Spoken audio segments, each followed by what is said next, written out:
The Castle in the Attic. Chapter 7. The image of the token nibbled around the edges of William's mind for a couple of days. He kept thinking about it.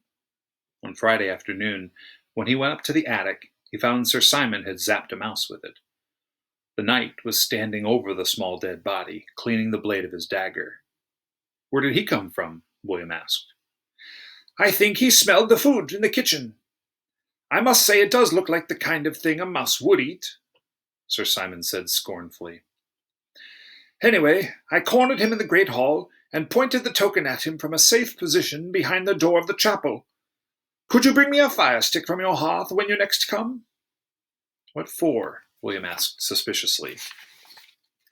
"I prefer my meat roasted, although I will eat the mouse raw if need be."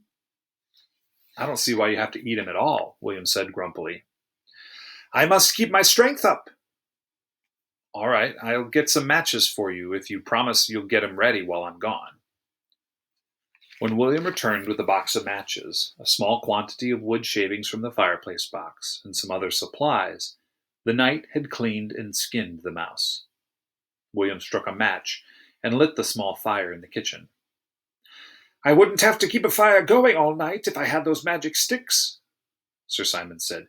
"But since I cannot strike them myself, I will use the wood to keep my fire fueled throughout the night." I brought you this, too, in case of sparks," William said, as he put down a small mustard jar filled with water and a toothpaste cap for scooping it out. "Please be careful, Sir Simon. My father would be furious if he knew there was a fire going in the attic." The knight nodded absent-mindedly, and William left him humming cheerily as he turned the spit. It was almost the end of April. Mrs. Phillips would be leaving in a week. William asked her to come and watch his gymnastics practice because she would be gone before the big meet. "Are you still worried about the floor exercise?" Mrs. Phillips asked as they were waiting for the bus. "Yes, I haven't gotten it right yet. Robert says I'm being lazy, but it's something else." "What?"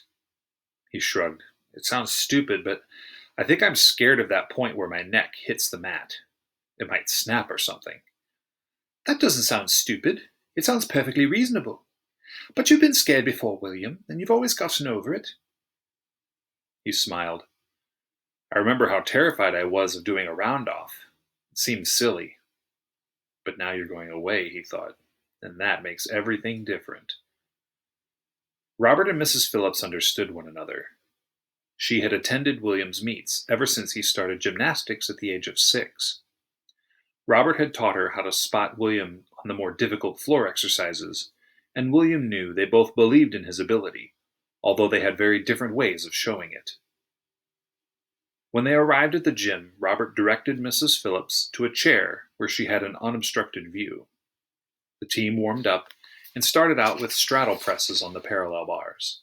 Then they moved directly to the floor exercises. "William, we'll start with your routine," Robert said. "Don't forget your sense of space. Before you start, you should always know where you are going to land. Are you ready?" William looked at Mrs. Phillips. She did not smile or nod, but he could feel her concentrating on him.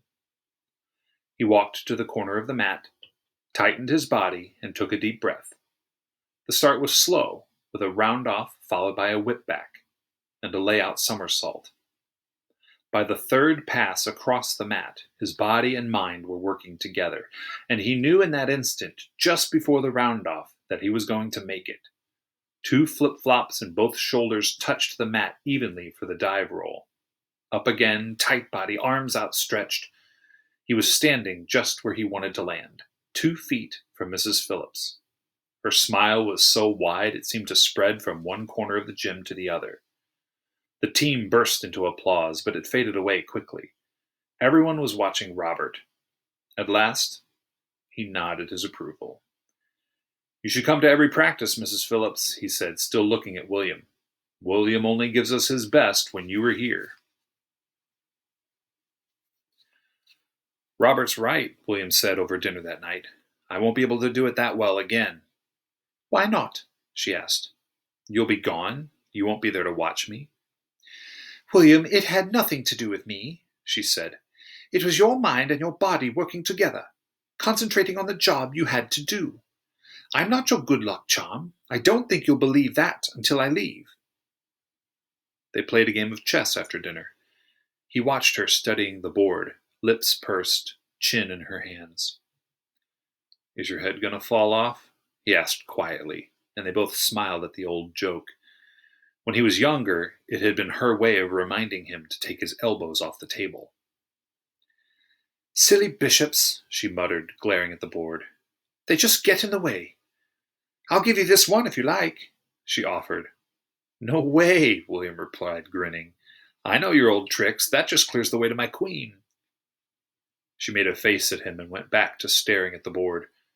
As he waited for her next move, he turned a pawn over and over in his hand. Its size reminded him of the Silver Knight. "I wish I could hold her in my hand like this," he thought. "Then she couldn't go away from me." He sat up suddenly. He could make her small and keep her. Of course he could. With the token. All that day and the next, the idea grew inside him until he could think of nothing else. The day before she was supposed to leave, he went up to see the Silver Knight, who was in the stable yard, thrusting his dagger into an imaginary enemy. "You'll be ready for anything when the time comes," William said, settling down next to the castle. "I do rather hope it comes soon," the knight said, adjusting his belt. "My subjects will have completely forgotten me by the time I return." "It must be lonely up here all day," William said. "It's too bad I can't visit more often." "Yes, and a bit of female companionship would not be unwelcome," the knight said. A lord needs a lady, William." "Exactly what I've been thinking," William replied gleefully. "And I have just the lady for you." "Do you now? And who might that be?" "Mrs. Phillips, the Lady Eleanor. Actually, she knows you, although you've never met. She's the one who gave me the castle." "And is her face fair, and are her ways pleasant?" the knight asked. "I should not like to share my castle with a rough barmaid or a servant girl." "Very pleasant, my lord. I can't think of anyone better." And what would Mrs. Phillips think of sharing the castle with Sir Simon? William wondered for a moment. He put that thought quickly out of his mind. He would worry about that later. "All right, then. When will you bring her?" "Tomorrow night, but I'll need the token. I have to do it on the front walk, just as she's going to the bus stop, when her back is turned." "She does not know what you are going to do?" William hesitated. "No, not exactly. But I'm sure she'll be happy once she's here." The knight was frowning. "Under your protection." "As Alastair once told me, there is a price to be paid when you meddle with a person's allotted time," the knight said. "She will be leaving your world to come into this one. If she should do that willingly, she may re-enter her own world at the exact moment she left. But unwillingly—" He shook his head. "What happens?" William asked. "She loses time in her own world. Perhaps you should warn her first," the knight suggested hopefully. "Tell her what a strong and honest man I am. I will protect her from any harm." William's head was whirling. Maybe he should have thought harder about this plan. But there was no time. She was leaving tomorrow. At last he had what he had wanted all along, the power to keep her with him. He must not let anything change that. "I'll convince her," William said firmly. "But I want you to come too. I have a special belt pack I use for long bicycle trips. I can carry you downstairs in that.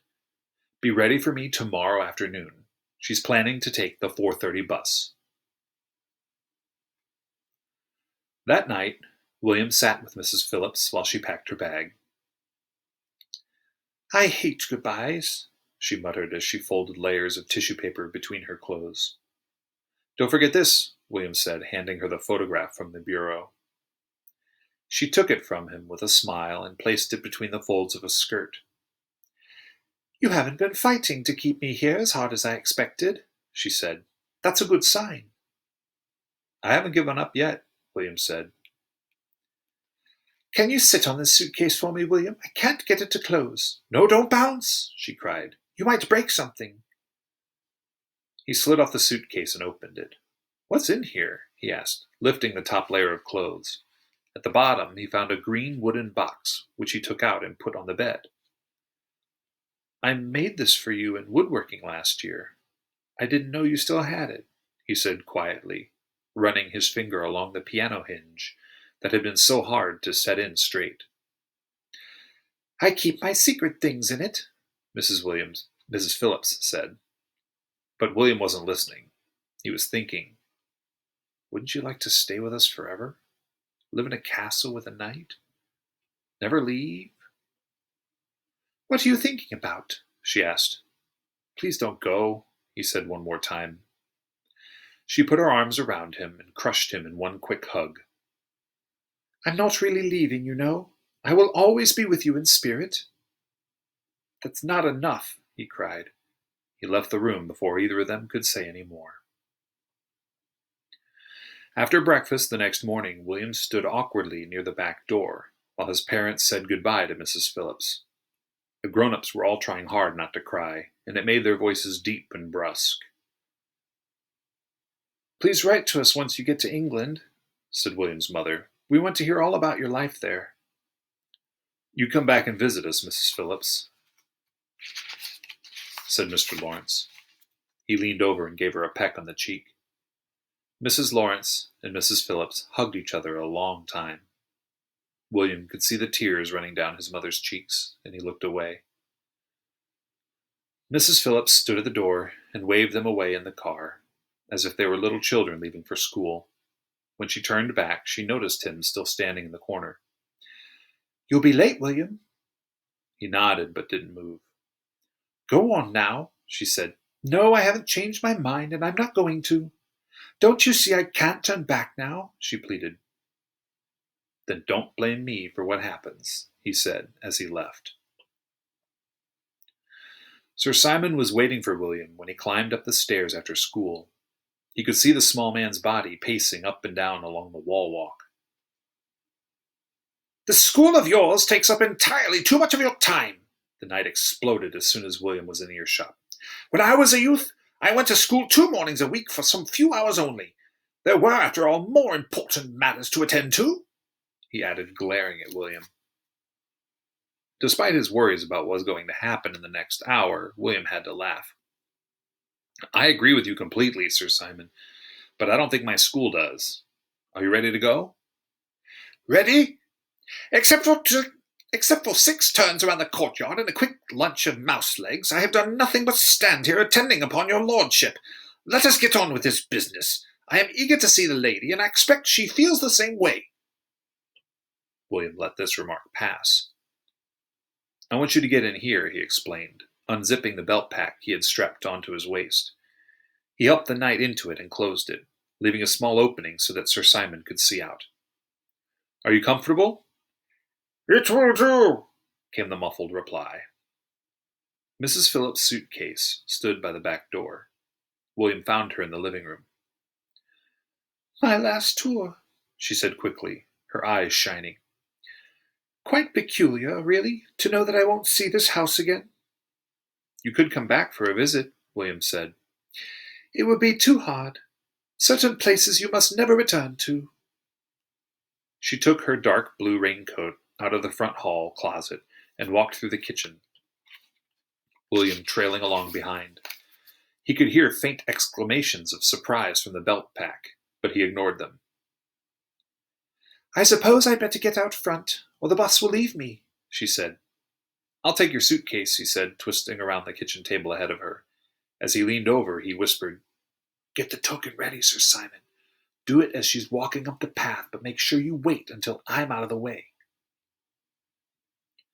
Mrs. Phillips slipped her arm through William's, and they started up the front walk side by side. William slightly bent over with the weight of her suitcase. "You know how I hate goodbyes," she said. "So I don't want you to wait for the bus. You must write to me. I will be leaving for England in a couple of weeks after I pack up my apartment. I'll let you know my address when I get there.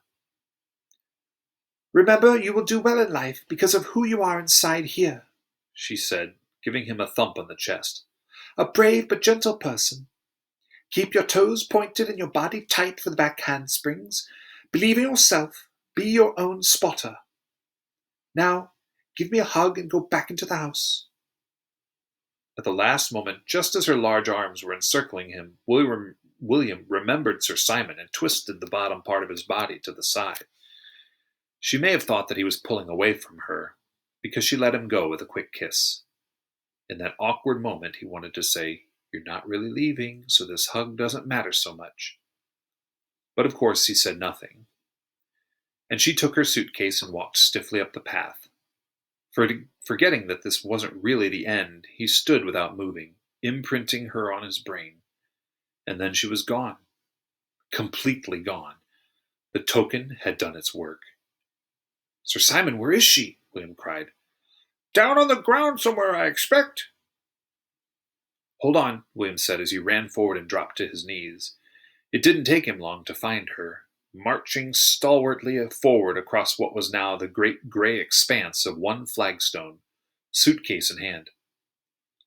"Mrs. Phillips," he said in a very small voice so as not to startle her. She stopped and turned. "Look up. I'm up here." "Where am I?" she cried. "Who are you?" "It's me. It's William." Out of the corner of his eye, William saw a gray flash. "Sir William, pick her up!" cried the voice from his belt pack. "The cat!" William reached down and scooped her up, suitcase and all, just before the neighbor's gray cat pounced on her. Very gently, he lowered her into the belt pack next to Sir Simon. "You explain everything to her," he said to the knight. "I want to get you both back up to the attic before anything else happens."